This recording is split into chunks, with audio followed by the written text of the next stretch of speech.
In the nearly 3 months since he's been back in office, Trump has launched a broad effort led by billionaire Elon Musk to shrink government by firing thousands of workers and cutting spending, tried unsuccessfully thus far to end Russia's war against Ukraine, and imposed tariffs against many countries, including close allies of the United States.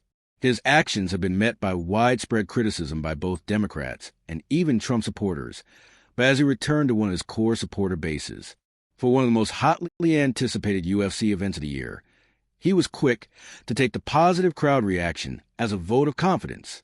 Joined by his granddaughter, Kai Trump, the president watched Alexander Volkanovski reclaim his featherweight title at the first time of asking, defeating Brazilian-Mexican fighter Diego Lopez for the vacant belt.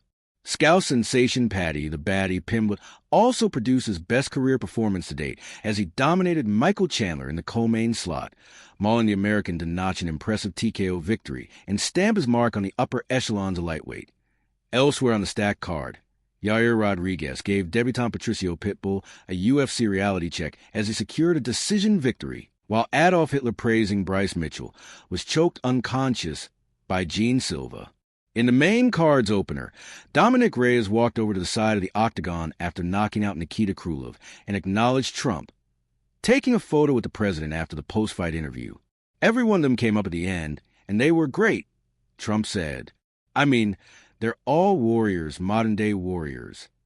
Trump is a longtime UFC fan who has frequently attended major fights and has had a long-time friendship with Dana White, the UFC president and CEO. It was Trump's first UFC visit since returning to the White House in January, and came weeks after he attended the Saudi-sponsored LIV golf tournament at his golf club in Miami. As Trump entered the Miami arena accompanied by White, the president shared an embrace with podcast host and UFC commentator Joe Rogan. Also at the event were several members of his administration, including Health and Human Services Secretary Robert F. Kennedy Jr., FBI Director Kash Patel, Director of National Intelligence Tulsi Gabbard, and Secretary of State Marco Rubio. Donald Trump hailed standing ovation at UFC 314 as vote of confidence. We're doing a good job. U.S. President Donald Trump believes the standing ovation he received when taking a seat at UFC 314 was an indication his administration is doing a good job. Making a cageside appearance at the event in his home state of Florida, Trump basked in the cheers at the Kaseya Center, shaking hands with supporters while others waved his trademark red MAGA cap.